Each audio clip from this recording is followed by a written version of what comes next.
Good morning, good evening. Thanks for listening. This is a show on organic gardening, organic horticulture, organic agriculture, and organic farming, focusing on plant science, soil science, and microbiology. And the information is for educational and scientific purposes, and it's fact-checked. And any of the papers or websites discussed will be put in the description below. If you're watching this back, please fast forward until you see the screen change.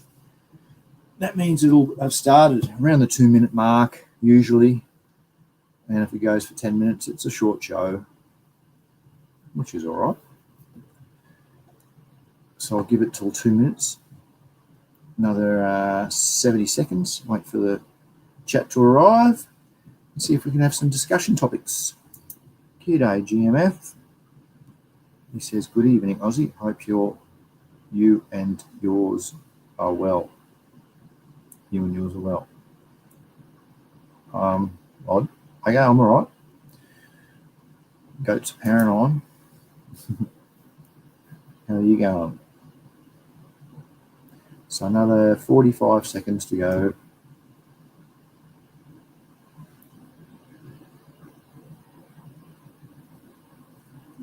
So if you're listening, I don't have any topics for today. So if you'd like to put something in chat, we can have some discussion. That would be good.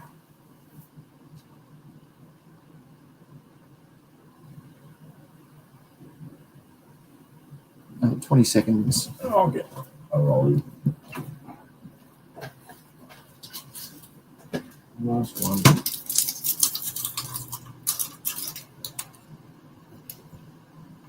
Ten seconds.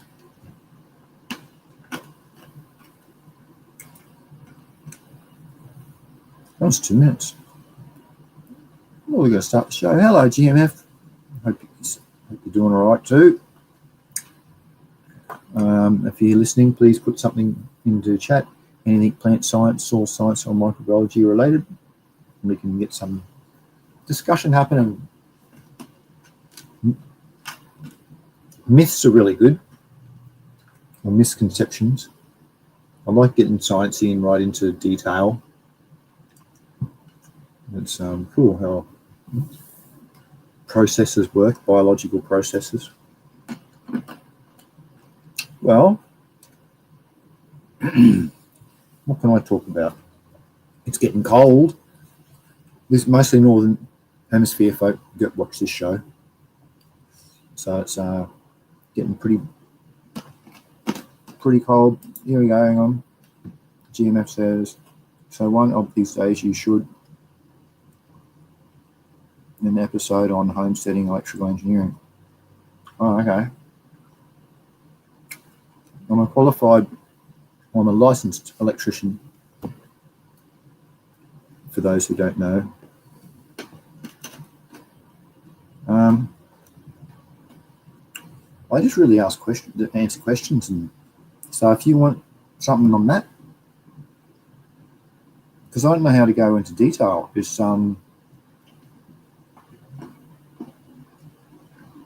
like with your solar. I like your ideas, mate. I do. You keep the show alive. Otherwise, it'd be a 10-minute show every week, and I wouldn't know what to say. GMF. Another one. He says, as far as plants, I am still stuck with figuring out a foolproof way to sprout for my friend with multiple sclerosis.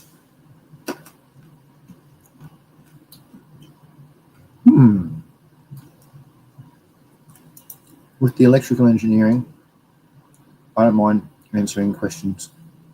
It's straightforward to me.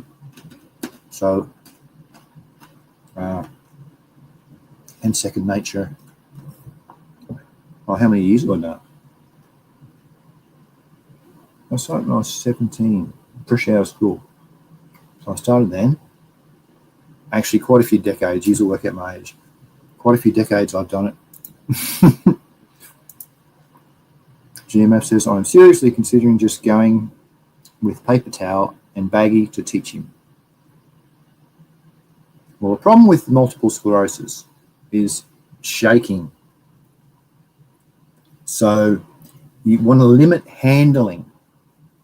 And if you germinate the seed and it comes out and it's got a little radical, little root tip that you first see, a little bit of white, that's called a radical, it might break off. And once it breaks, it's over.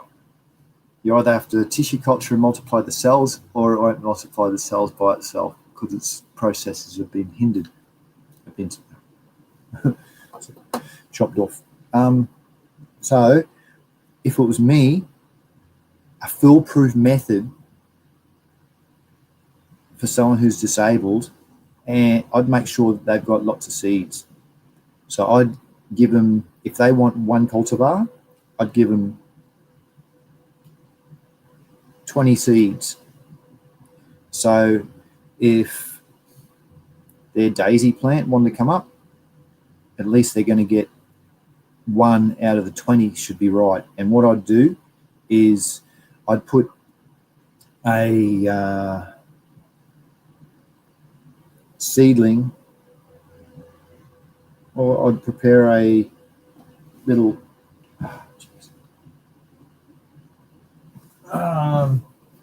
container. Here, look on the camera.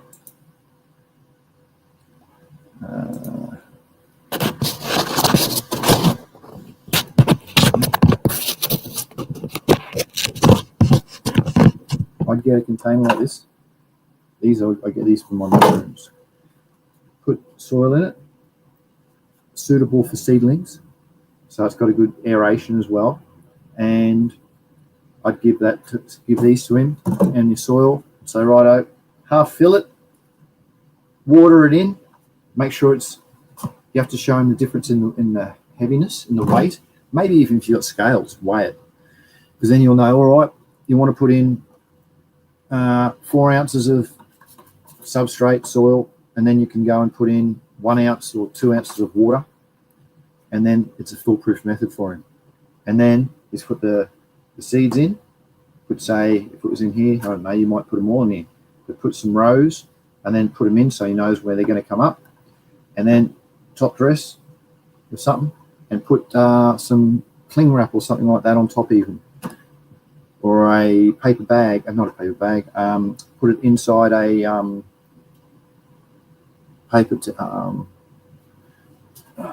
plastic bags. But the problem with that is you got to be, you said foolproof, and by putting it in plastic bags, you've got to monitor it all the time for fungal growth. So what I do therefore is you want to have an air gap. So you want to try and keep it very humid inside. So cover it 7/8 with a bit of plastic. Put something else. There you go.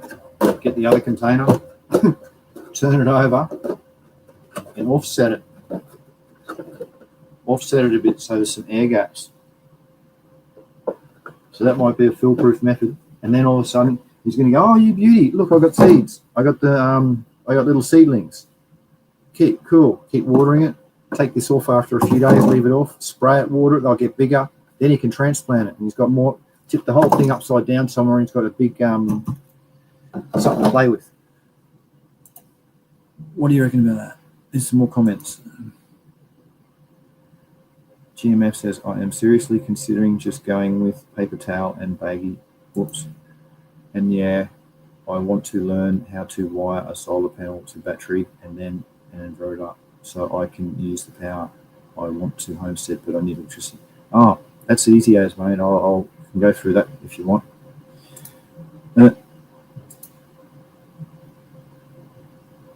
Yes, it is very fragile. It can snap, even if someone's got it in. I use tweezers a lot, and even if I don't snap them much anymore, but they can snap off because they're just fragile as, and they're at the stage where they're because I get shaky with my bad hands, and or it'll fall out of the tweezers if I haven't got it properly, and it'll fall on the bench, and then bang, it snapped. I just go, oh well, sorry about that, and hope I put enough.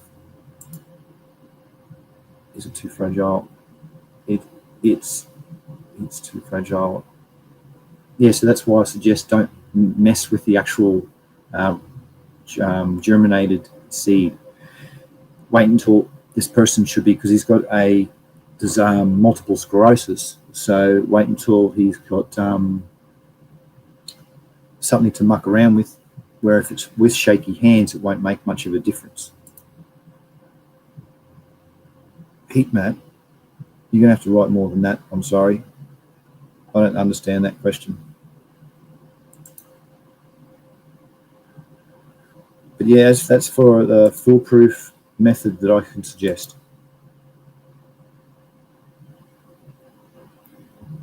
So you put more seeds out than,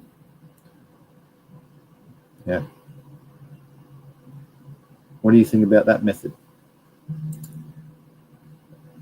What was the other question? That solar. Oh yeah.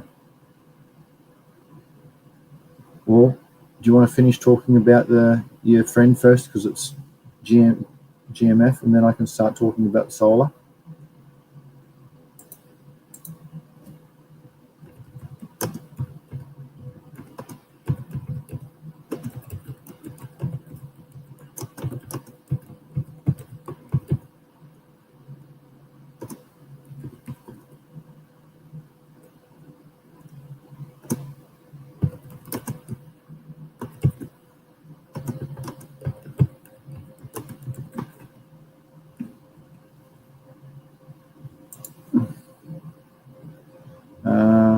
Looks like GMF stood away. Well, I don't know what to do here, because I was just about to go into the solar, homesteading, solar, it's battery, and then the inverter. Oh, he's writing a big thing, that's why. GMF says, should the sprouting container be in a heat mat? And have you ever used peat pots? They would keep him from having to transplant, as they can be just planted. Oh yeah. So should the container be in a heat mat? Well, you can be the judge of that. If the environment that he's got it in is not suitable for a baby, a human baby, well, yes, it's going to need warmth of some type. So that might be a heat mat.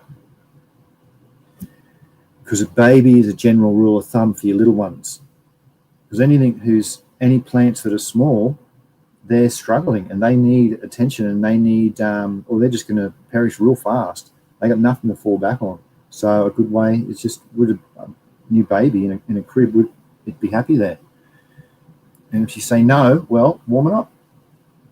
So more than likely, you'd need a heat mat, I'd say, for sure. Hello, C-the-97. How are you, Sether? So more than likely, mate, and especially if you're doing it this time of year, yes. Because you might have it in he might put those containers in the kitchen where it's always hot, or he might put it in his lounge room or living room where he's got it climate controlled. So you mightn't need any heat. So if it's at room temperature, what's that, 80 F, you'd be pretty right. But you'd have to, yeah, just check the environment out. Oh, and what's the next one? Have you ever used peat pots? Peat pucks. I'll show you them. I've used a fair bit. She's got good spelling. And they are really good. I'll share the screen and show you.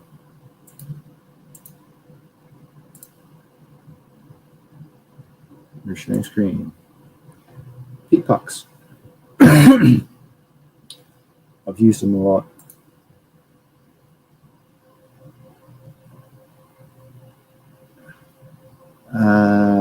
You get different sizes. and you get ones that come from different sources, so you have to be careful. That bag on the outside that it's around it, they reckon it just it biodegrades. Well, I haven't seen it biodegrade in many years, so be careful about that. In general, they're pretty good. They're a fail-proof method, like you said. You could put a seed in that and just let it go and see what happens. But you're going to get a lot of failures with these. And for using these, you'd want to, so you get them, they're in a flat way, and you expand them by putting them in water. So the water you put it in, you make up a substrate, a ppm of about 400 ppm with your organic NPKs. So you might use, I'm thinking of this today. What's that bloody, come on, the kelp. Seaweed kelp, you might put some of that in. You might put heaps of other stuff that are organic into the substrate and make it up about 400 ppm. I wouldn't make it too rich. And then it's soaking in that substrate, in that mix, that solution that you've made up. And then you'll take it out, you squeeze them, and then they're ready to go. They're ready to put something in, and because they're already moist and they've got a little bit of nutrients in there, once the roots germinate, it just takes off. So you're just going to need to put those in a environment that's moist, like that. See, they got the heat tray, you have the heat pad under that. So that's something you'd be thinking about for your friend. That's another method. But that's pretty expensive, mate, to do that. By you putting another container down just with soil in it or substrate that you make up, you can save a fair bit of money with those. Well, look, box of 1,000 is $200 Australian. So it's and that's buying in bulk.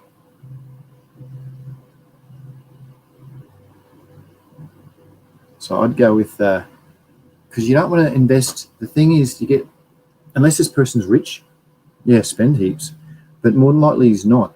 So I would, to keep his motivation high, you don't want to keep chewing through money. So I might go to this option once for instance, if he's got his seed out and all the seeds germinate of his daisies and they're all 4 inches tall, then tip this tray upside down and maybe transplant them into here. Stuff the roots around the bottom and you can put them in here.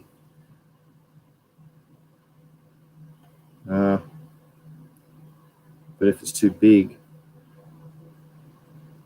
I wouldn't do it that way, actually. If he's got a desert problem, I'd put it straight in your substrate. Just transplant out. Plant out. You put 20 seeds out, 10 germinate, 10 get 4 inches. Just put that straight into a pot. That's what I'd suggest. There's been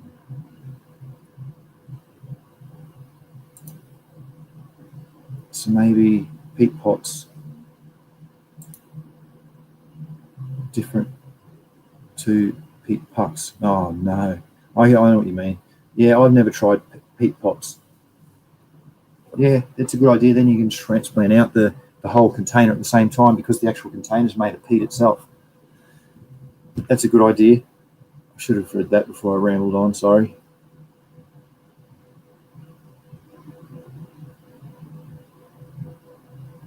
And the whole set up and go onto the heat pad. Yep. Then you can just plant each peat puck directly into the new containers. Peat pot into new containers. Yes, that's a really good idea, mate. Start with a little tray thing, then put them into the peat pots, and then put them into the big pots. I like it.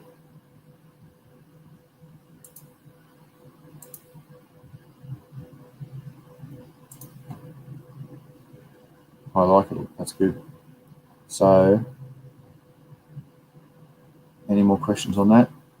You want me to quickly run through the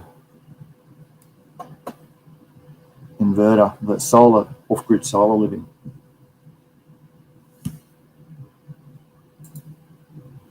I can summarise it pretty easily for you too. Don't think he's going to ramble about all this crap.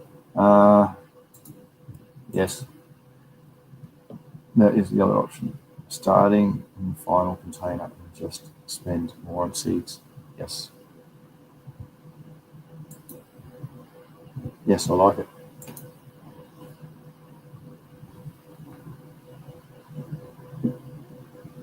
Yeah.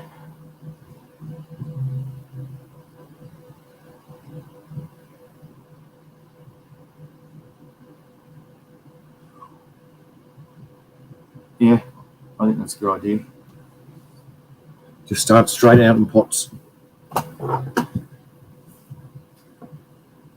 It's got a few options. Depends how many seeds you got.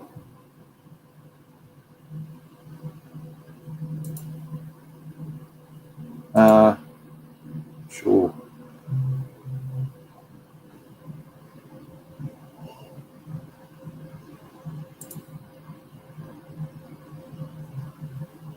I'll pull up a diagram for this. Yeah, all you need is a diagram. You've got to wire to a diagram, wire to your code, which is your, you want to get your AWG, the correct thickness that you want, like 10, AWG 10 for your cable size. You've got to make sure that you get all the right measurements and standards met. And you're going to go, how do I do that? You just keep asking me questions. So really it's just, and to do that, I should just put up I'll put up the diagram. Solar wiring diagram.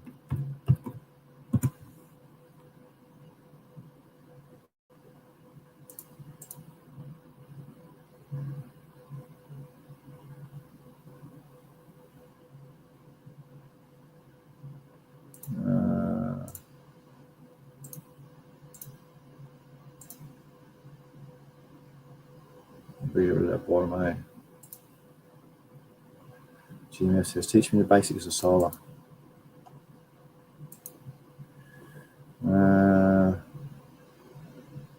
This looks pretty detailed. Pretty much something basic. This is it. Expand on this. Oh, it's a YouTube video. I don't want that.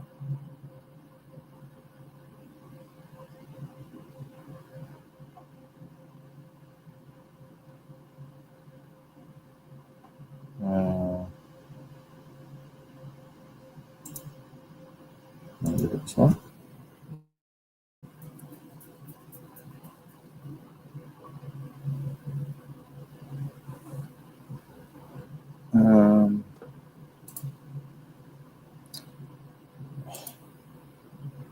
Every time I'm blue box, fair income.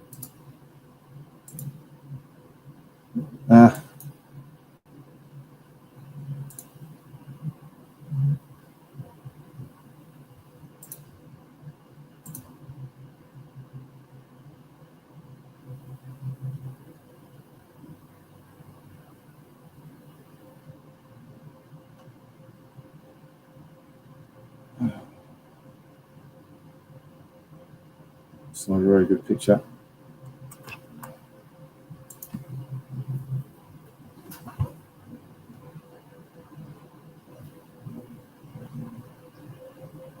Anyway, you've got to work out how much power you use. So you're going, I don't know, look at your electricity bill. You want to see how many kilowatts per month or per day you use. It's per day. And then you go, okay, I use 20 kilowatts a day. Okay, good. So now you want to produce that. So to produce that, you've got to need 20 kilowatts. So you need a 2 kilowatts charge for 10 hours to equal 20 kilowatts. So 2,000 watts. So 4 times 500 watt panels will go through your charge controller, which will go through your inverter and produce your 120 volt out of that. And then if you want to live off grid like me, you got to have a battery bank. And I got batteries that cost $400 each, and each one holds 1 kilowatt. I have 8. In total, I hold 7. So if I want to run my air conditioner at night, I can all night. So that's it. So really start with your sizing of your system will be off your electricity consumption. And that's found off by looking at your bills, electricity bills. Then you've got to look at your location. So after you worked all this out, then you've got to find out your location. I'm going to put that into this saving. So have you got 180 degree sun, solar panel location? Have you got 180 degree sun from horizon to horizon or not? So that's massively something to consider.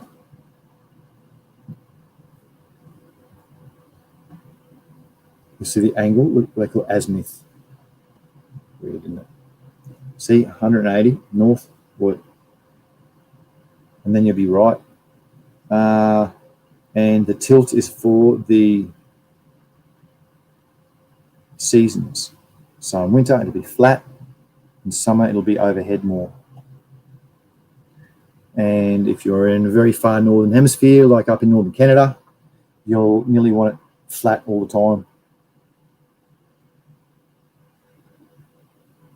Or actually depends if it's on the, when it skims around on the horizon, when it comes just out of winter, like here in this diagram. Yeah, panels, if they cut at 90 degrees, that's when they produce the most power. So that's why positioning them at the right angle, see this one down here? This one cuts at 90 degrees, it produces the best power. If it was left down here, this one laying flat wouldn't produce as much power as this one.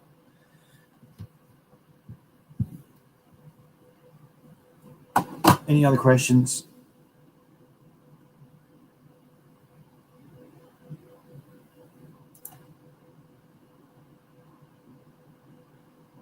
This one.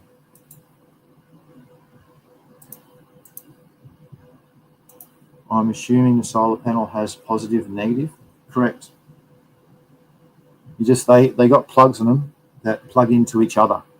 It's very easy to wire it yourself.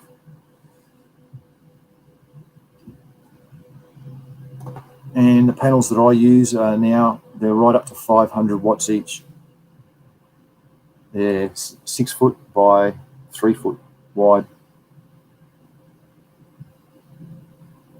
So before it, and they cost me $120 each because I'm an electrician. Or they cost you probably double that. So I bought a whole 4 panels for 500, and then I'm going to buy a charge controller and inverter to suit that.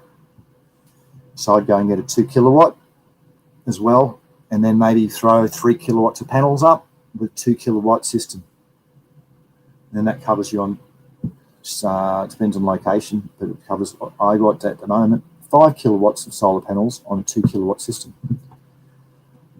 So on rainy days, it's no worries. So they go to the battery and then battery to inverter.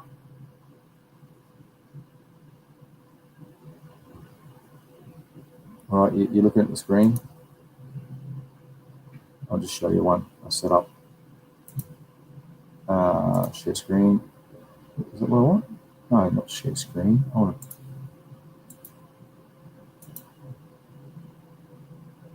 to do this one. I'll show you.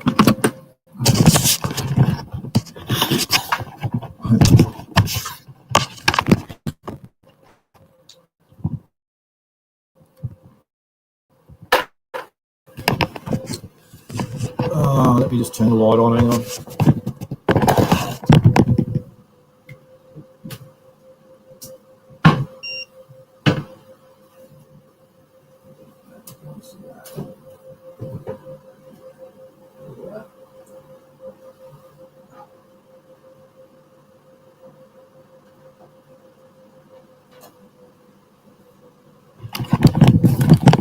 Okay, so power comes in from the solar panels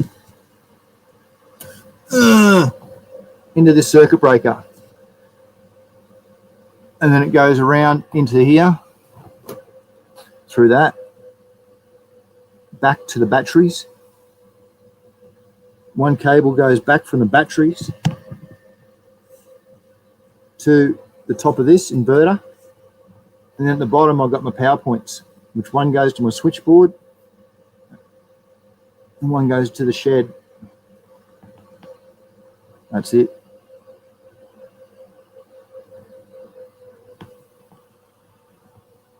And the batteries are all down on the bottom.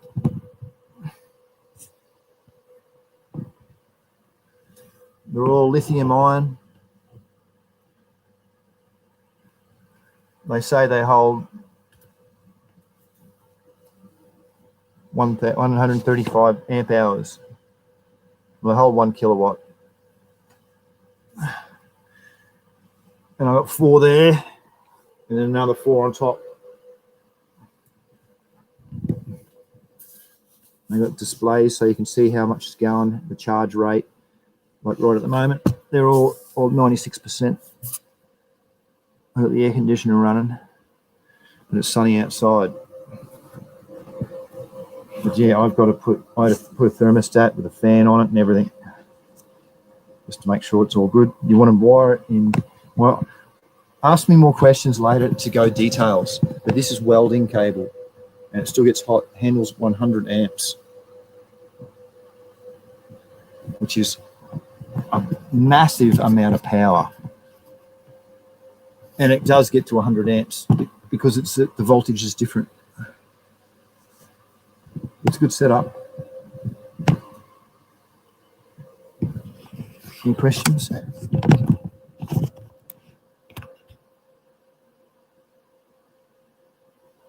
assume the battery has a positive and a negative, and then a cord plug for the inverter.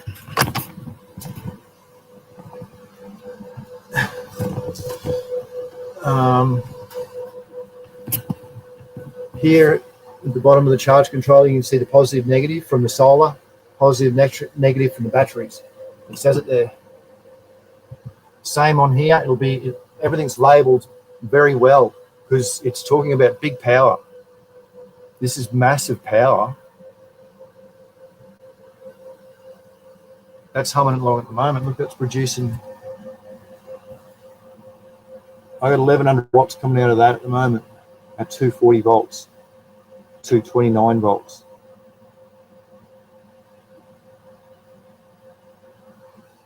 That's a 6 kilowatt surge to a 3 kilowatt normal inverter. And it handles up to 100 amps. And I've wired the whole system as a 24 volt system. You can wire them 12, 24, 48 volt. Any other questions? Big question.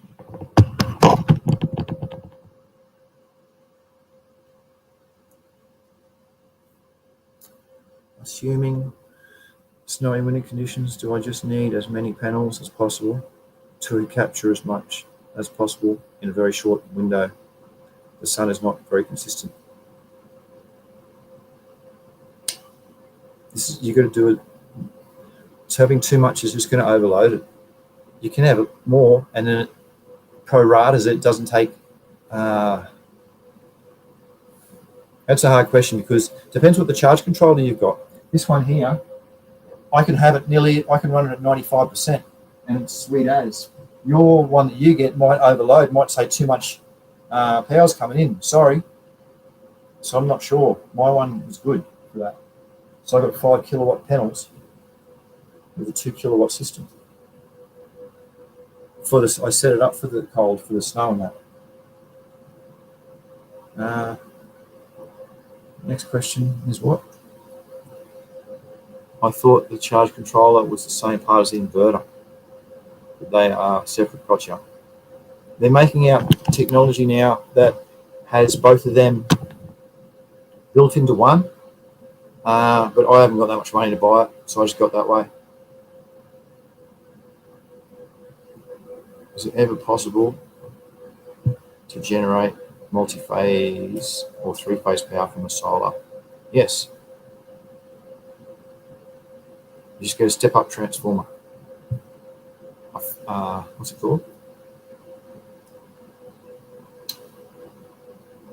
Phase induction. I don't know. Why would you want a three-phase welder? If you live in off-grid, a single-phase welder will definitely do you all right. I got a welder. That's how I weld all sorts of stuff. Yeah, and I get pretty. You don't want a three-phase welder, mate. That'd be welding like mega thick steel. I can weld.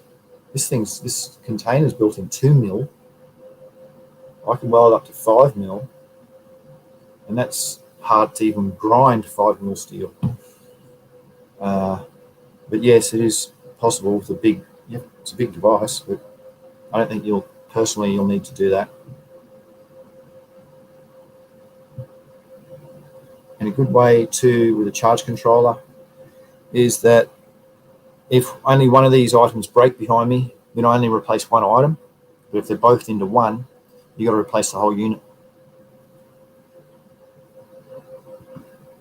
Consider wind as well. If your leaves are shaky for more than 16 hours a day in your location, that means you're suitable for wind.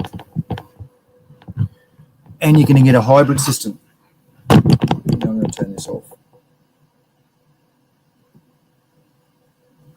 And in the hybrid system, you plug both of them in. Your solar plugs into one, your wind into the other, and batteries into the other. I had one of those before. Oh, shit. I've had a hybrid before with my wind and solar.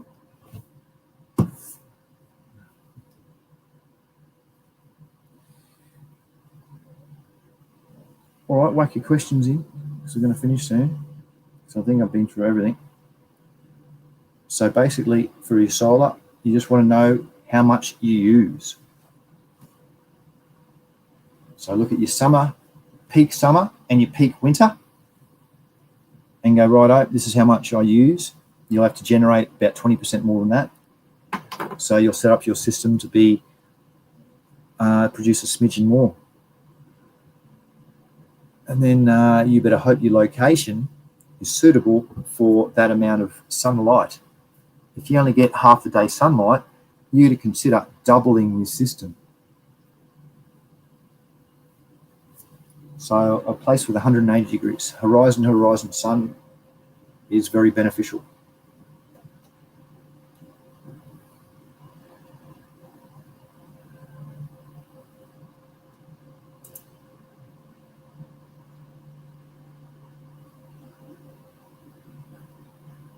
For that, you want I'll show you. Single, 2, 3 phase bulb.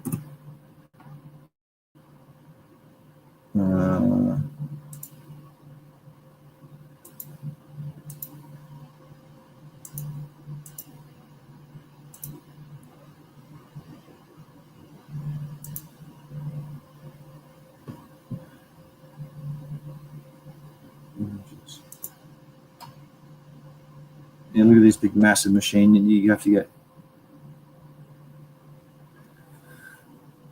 a big box thing. Hang on, what's this? Single 3-phase. That's like the size of a circuit breaker.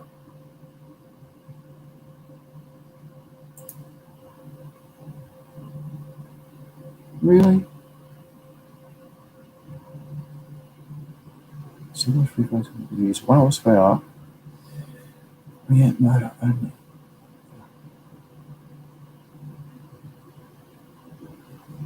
Single 2-3 phase induction.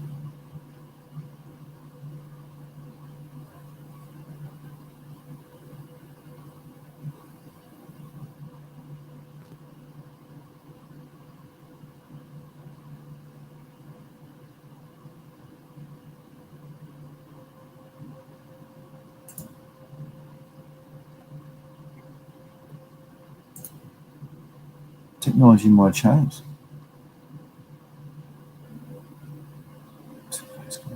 See, it's not cheap.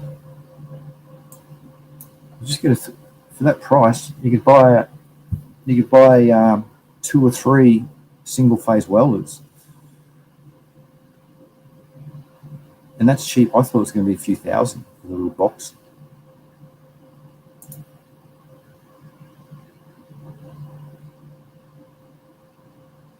Wow, they just must have all the technology just built in. Oh, okay. I really think that's going the other way. 3-phase producing to single-phase. Oh no, look at it. Single-phase, 3-phase, through that box. Jesus. Gee, technology is good. There you go, you taught me something.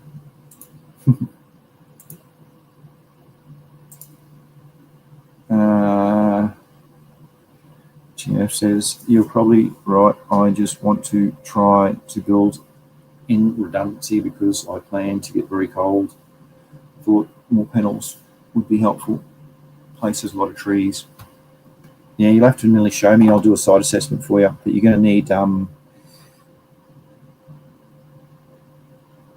you need horizon. You imagine if there's shade, that one tiny little bit of shade on a solar panel really ruins them. Oh, hello, Miss Lanai. How are you? Cheers, Aussie CC. Hope all is well. Hello, hope you're well.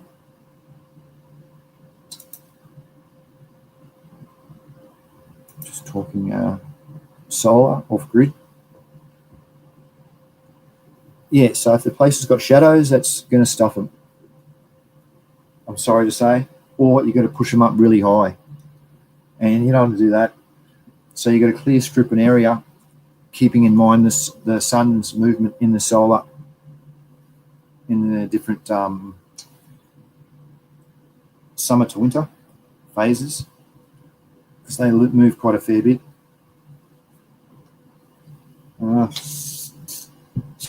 That's why I actually chose a location keeping the solar in mind. I knew I was off grid, and there's a few locations that were too treey, and I had to do too much work, and it wouldn't work. I'd be on generator too much, so I couldn't live there. So it's a place that's really consider with your site location setting up, mate.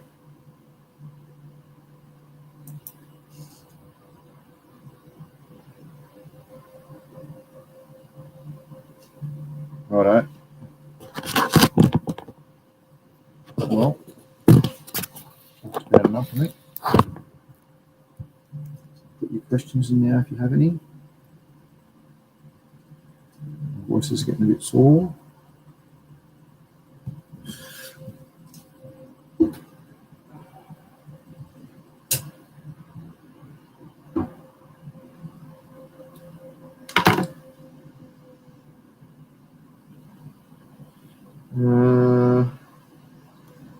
Oh.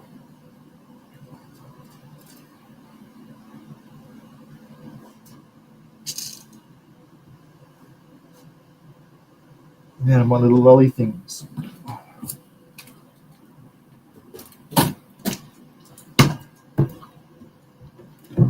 I've noticed drinking pH water that is 5 was making my mouth dry,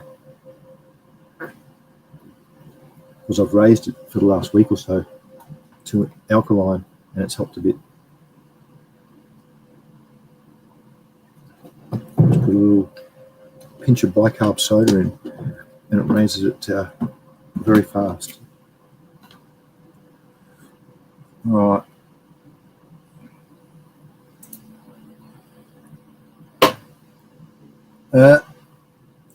Actually, no, she'd like some samples, actually. GMF, if you're looking at anybody to sample it,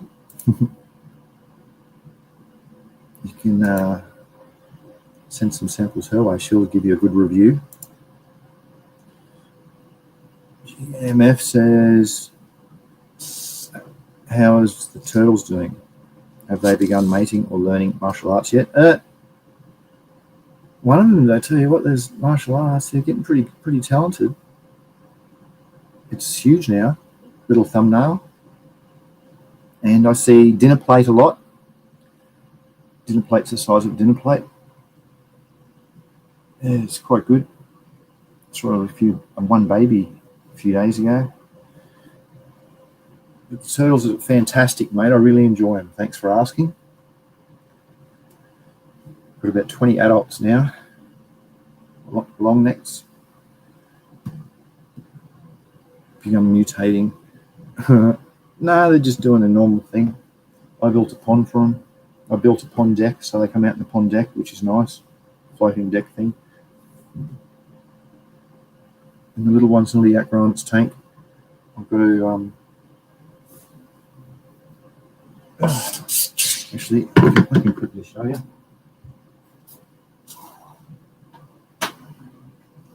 It's just behind me. Why not? It's pretty interesting because it won't be inside anymore. I should have made the. I should have done that before. You should have told me with the screen. I was showing you for the solar. I could have done that.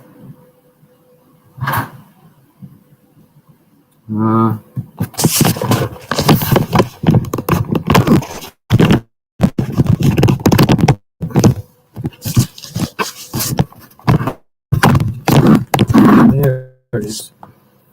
You can see it all right. It follows me around a lot. I learnt that I'm not overfeeding it. It just begs. Yes, you do. You beg a lot. It gets house flies and everything. Now look at it, looking for it.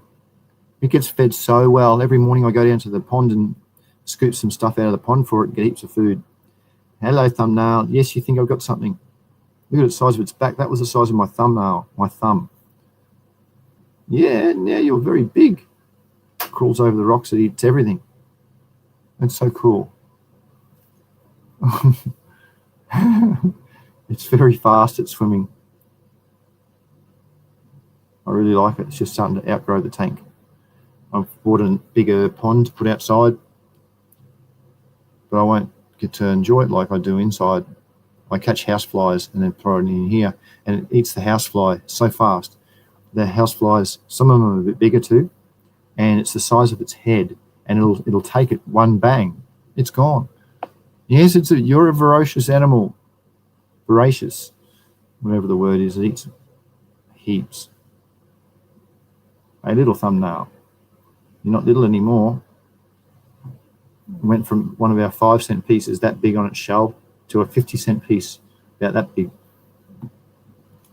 And I haven't taken it out for a while. It's due to be taken out, and then I can clean its tank. It's eaten all of the. I had snails in there too. I caught from the pond, some crustaceans, and they were cleaning my tank, getting all this algae off. But the turtle ate them.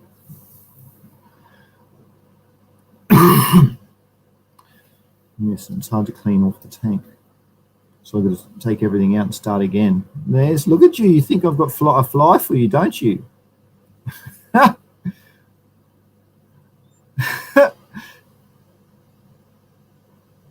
you're looking at my hand. What's he got to eat? It's so cool.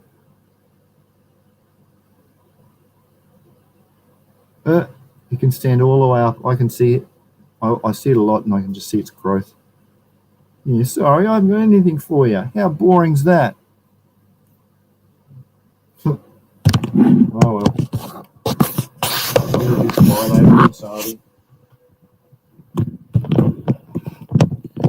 There you go. There's a little thumbnail.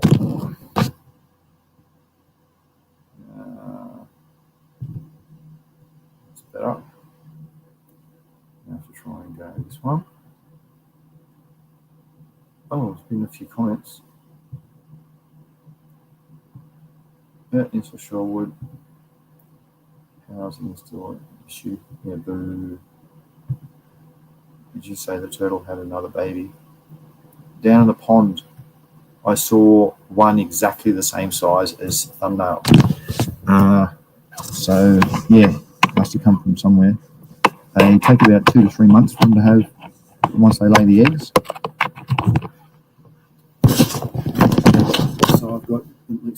20 adults down in the pond and a few babies. Yeah, it is adorable. It's great. I love it. Miss Lene says, "Oh my, it's grown so much. It's so cute how it comes swimming right over to you." Yeah, yes, it does. It's because I catch flies when they fly in here in the net and then give it to it. And it eats 2 to 3 flies each afternoon. Big flies, not horse flies, but they're the size of a marble, a bit smaller than a marble. Pretty big. Yeah, I like the animals. Pretty cool. Thanks for showing us. You're welcome.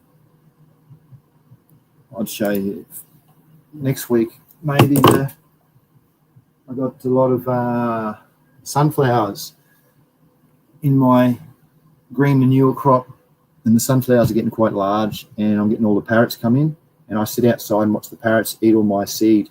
I don't mind. I only get all the parrots. I only get up to about 10. But they're pretty cool. I get king parrots as well. They come and like my silver beet seed. They're a little bit bigger. I don't want them landing on the plants. They'll snap them. Mr. Lene says, "Oh, at the pond, sweet." Yeah. Yeah, I got a pond with a lot of adult turtles in there. It's very good. Good fun, and I maintain it quite well. Mr. Lene says, "It's bonded with you." LOL. Yeah, more so it's realised I'm its food source. He's around again. "Oh, I want more food. Give me food." But I don't. You can get obese turtles. Here, check this out. Here, this will give you a laugh. Oh, I thought, am I feeding my turtle all right? And then they said, well, your turtles can get obese. And I went, oh, really? And then looked at the photos again. Holy mackerel. Now I know I'm feeding my turtle all right. Look at some of these turtles. Look at this poor thing. Fed for cat food for 12 years. They're just like swollen blimps. It's disgusting. They'd feel so bad because they just keep on eating. So I know that I'm feeding it enough. It doesn't look anything like that. That looks half crocodile. It's very cruel.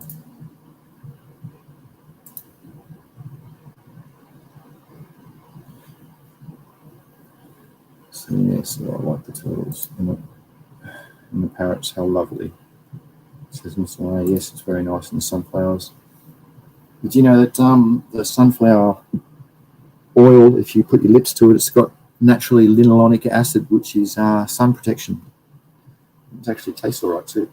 It smells good. Well, there's the hour. So I'll put something in chat if you want now, because I think it's going to end. Cricket's on soon. Yay for the cricket. And today's will be put in, I'll put about the solar and germination. Foolproof germination for disabled folk.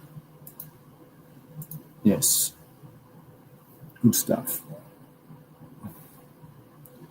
Well, thanks everybody for listening. Press the thumbs up if you thought it was all right.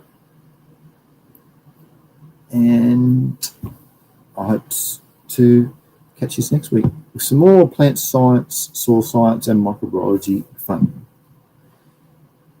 So I'll see you in 7 days.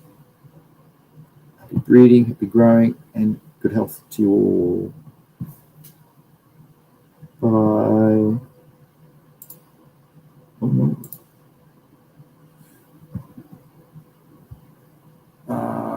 Both's on at the moment for the cricket. Heaps of cricket on. Woohoo! If you like cricket. No.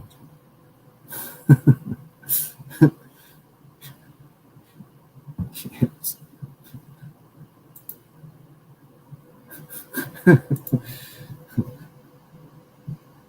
Thanks, everyone.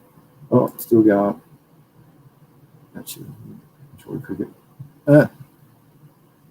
Major League Cricket on in the States is coming on soon. Next month. Get ready for that, everyone. North America. Woohoo! Go to cricket. Thanks, everyone. Have a good day. Have a good night. Thanks for watching again. See ya.